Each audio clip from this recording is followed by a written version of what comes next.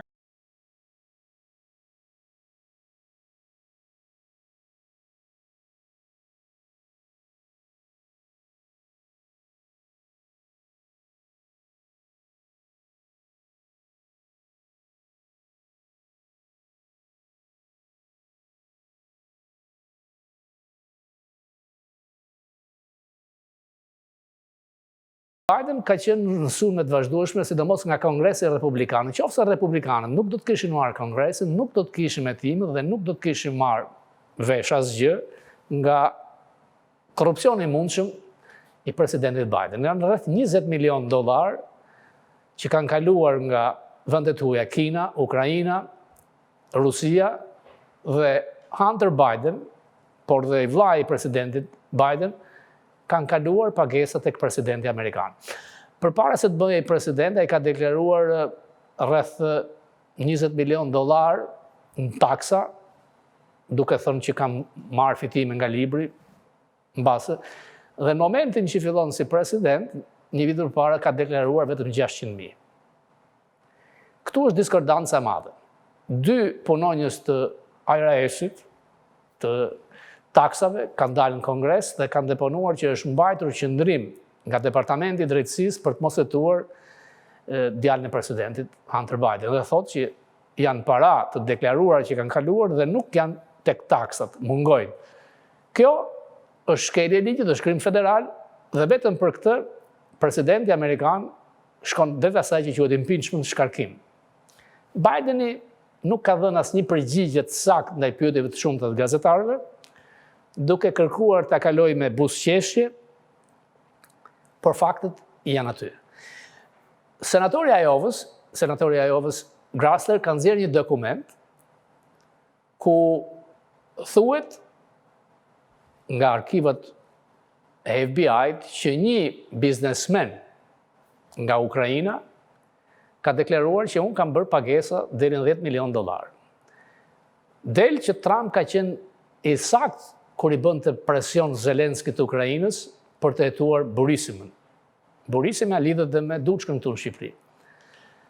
Sepse Bideni, për llogaritët birit Hunter dhe biznesmenëve të korruptuar të burisima, ka kërkuar Zelenskin të shkarkojë prokurorin e përgjithshëm.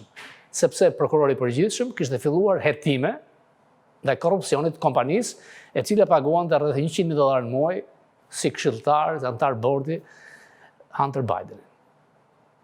Dhe disa herë në telefon, këto të ardhura nga dokumentat e senatorit amerikan, Hunter Biden ka përdorur me speaker, kur ka qenë me ukrainasit, tjatin e tij, duke treguar që ka mbështetjen. Dhe në disa dokumenta del që kur ndahen pagesat, 10% është për Big Guy. Big Guy është presidenti Biden. Biden i ka bërë presion Zelenskit, i ka thënë në qoftë se nuk shkarkon prokurorin e përgjithshëm, i cili dhe i ka qenë korruptuar, Ukraina dihet vendi korruptuar, unë do të ndaloj ndihmën amerikane $1 miliard. Dhe ai u shkarkua. Favori madh që u bë kompanisë ku punonte i biri i tij.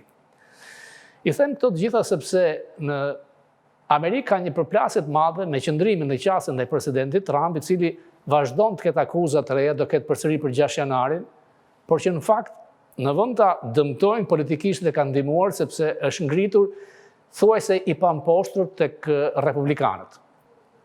Dhe nga ana tjetër, me familjen Biden, me Bill Clintonit, me korrupsionin e majt, Departamenti i Drejtësisë thuajse nuk bën asgjë.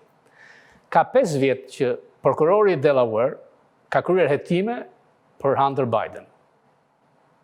Duket pak si kontradiktore se thuhet që prokurori i Delaware është emëruar nga Trump, pse ka ndenjur kaq gjatë. Ka mësuar që është një ligj i pashkruar që kur emërohen prokurorët në çdo shtet, pa marrë aprovimin e 2 senatorëve të atij shteti, nuk realizohet emërimi. Pra teknikisht ka qenë emërimi demokratëve. Prokurori i Delaware ka kërkuar që prokurori në Maryland dhe në Kalifornia të kryen hetime sepse aty ka pagesat të mëdha.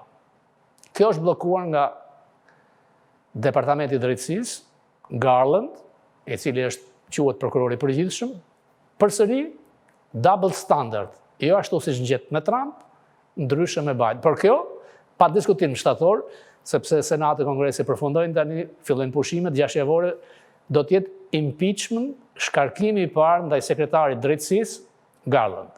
Por që ai të pushohet, shkarkohet, duhet që kjo të kryhet deri në Senat.